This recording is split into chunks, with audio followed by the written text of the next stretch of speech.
akutamkie na vitu ambavyo huvijui, akutamkie na karama usizozijua wewe. Wewe ni mtumwa umefungwa, utajuaje karama zako? Wewe ni mtumwa umefungwa, utajuaje unajua nini? Hata Yusufu alipokuwa mtumwa, haikuonekana kile alichokuwa nacho, havikuonekana, lakini alipovalishwa vazi, alipotolewa kwenye magereza, ndipo alipogundua kwamba Roho Bwana anakaa ndani yake, Roho Bwana anakaa ndani yake. Mpaka Farao anasema, tupate wapi mtu kama huyu? Tupate wapi mtu kama huyu?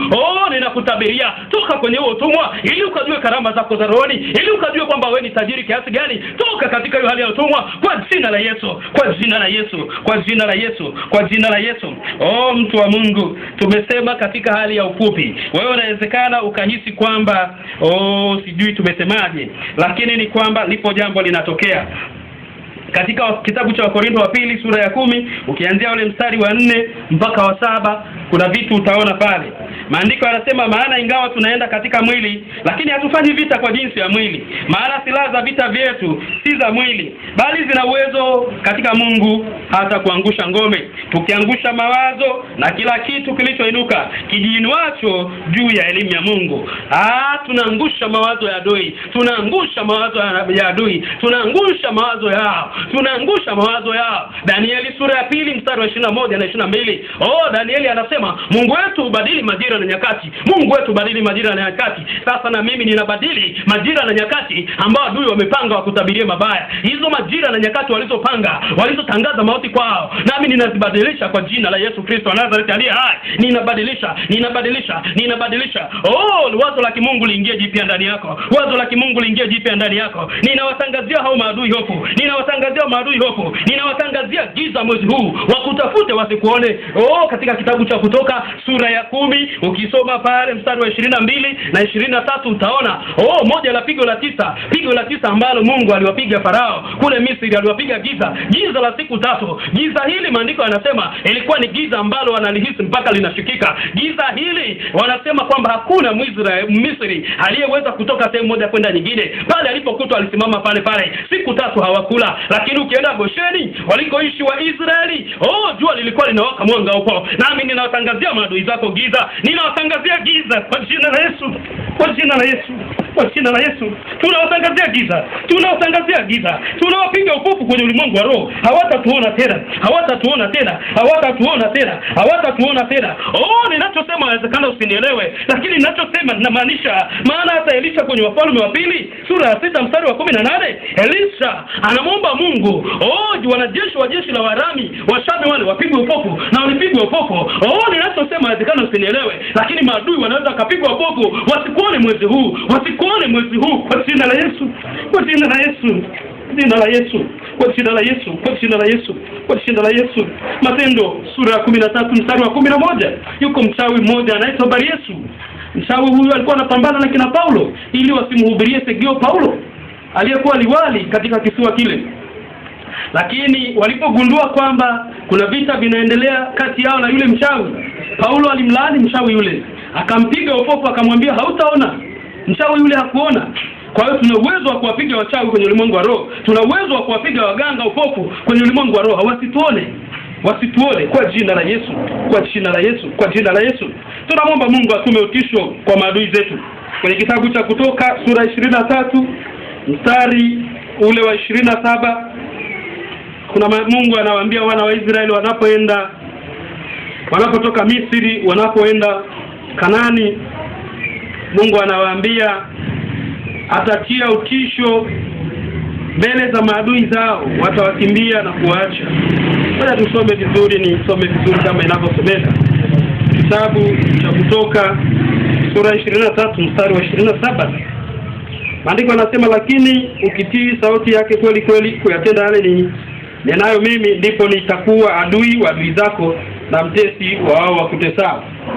Mstari wa 27. Maandiko ya Mungu anasema, nitatuma utisho wangu utangulie mbele yako, nami nitawafadhaisha watu wote utakaowafikiria, hawa adui zako wote wakuonyeshe maungo yao. Ni Mungu anasema kwamba atawatia maadui zetu hofu. Utakapomwomba Bwana bariki mwezi wako, Mungu atawatia maadui zako hofu. Watakupa kisogo, watakimbia. Wewe omba tu kwa imani, omba tu kwa imani, kuna vitu vinatendeka. Ikiwa Mungu aliachilia utisho kwa jeshi la Washami ambao Israeli walishawashindwa, kwa wakoma 4 wanaenda kutafuta chakula kwenye kitabu cha Wafalme wa pili sura ya 7 kianzia ule mstari wa 6 na wa 8. Washami Mungu anaachilia utisho, anaachilia sauti za malaika, sauti za farasi, sauti za jeshi kubwa. Wanajeshi wale wanakimbia, wanaacha kambi zao, wanaacha punda wao, wanaacha farasi wao, wanaacha fedha, vitu walivyovibeba vya thamani inafika njiani wanaviacha. Hivyo vita sio vya kwako. Hivyo vita ulihangaika navyo kwa muda mrefu kwa sababu ulivibeba wewe. Hivi vita ni vya Bwana.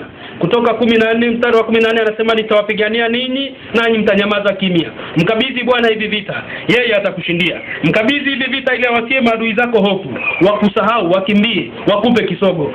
Wakija kustuka wanakuta tayari umeshatoka. Wakija kustuka wakukute tayari umeshasimama. Ukimwendea Mungu amini kwamba atafanya.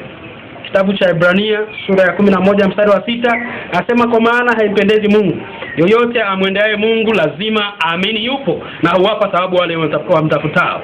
Kwa hiyo kama unaenda mbele za Mungu, nenda ukiamini atafanya. Nenda ukiamini atafanya. Kitabu cha Marko 9 mstari wa 23 maandiko yanasema yote yawezekana kwake yeye aaminie. Yote yawezekana kwake yeye aaminie. Kitabu cha Marko sura ya 11 mstari wa 24 Yesu anasema mkiamini mnayo. Ngoja nisome Marko 11 mstari wa 24. Kwa sababu hiyo nawaambia yoyote mnaombayo mkisali aminini ya kwamba mnayapokea nayo yatakuwa ya kweli. Tunapomwomba Mungu lazima tuamini tutapokea na hayo tunayoyaomba yatakuwa ya kwetu. Unaweza kupokea yasiyo ya kwako. Wewe amini tu kwamba haya ninayoomba nitayapokea na yatakuwa ya kwetu. Kwenye Yohana 14 mstari wa 14 maandiko yanasema ombeni lolote kwa jina langu. Yesu anasema tuombe lolote kwa jina lake atafanya. Basi naomba nikuombee ili ubariki mwezi wako mwezi wa 7 mwaka 2020 ukawe mwezi wa maajabu, ukawe ni mwezi wa kupokea, ukawe ni mwezi wa kubadilishwa, ukawe ni mwezi wa kutolewa hatua nyingine kupelekwa nyingine. Hayo uliokata nayo tamaa, acha nikuambie sasa kwa Mungu yanawezekana. Sayansi za Mungu sio za kwetu, mawazo ya Mungu sio ya kwetu. Yeye anatuwazia mema na anajua anavyofanya, sio sisi tunavyojua.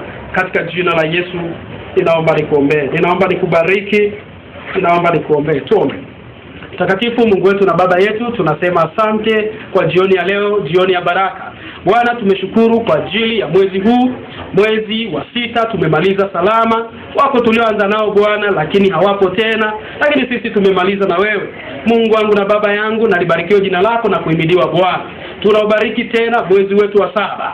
Wakiulaani sisi tumeshaubariki. Na wewe umesema Bwana aliyebarikiwa halaaniwi. Mungu wangu na Baba yangu, ninakushukuru kwa sababu ni mwezi ambao watu watafunguliwa karama zao za rohoni, vipawa vyao vitafunguliwa, huduma zao zitafunguliwa, makanisa yao yatakuwa, makanisa na huduma zao zitaenda mbele. Asante Mungu wangu, maana wengine watafunguliwa uchumi wao, wengine watafunguliwa vifungo walivyofungwa vya muda mrefu, ziko ndoa zitarejeshwa tena, iko amani itarejesha kwenye hiyo ndoa, yuko kijana atapata mke, yuko binti atapata mume. Ninajua Bwana wako wengine wanatafuta ajira. Nami nawatamkia kwa jina la Yesu, mwezi huu wa 7 mwaka 2020 ukawe ni mwezi wa baraka, ukawe ni mwezi wa kupokea. Katika jina la Yesu tunaomba na kushukuru. Amina. Damu ya Yesu inene mema kwako. Amina. Amen.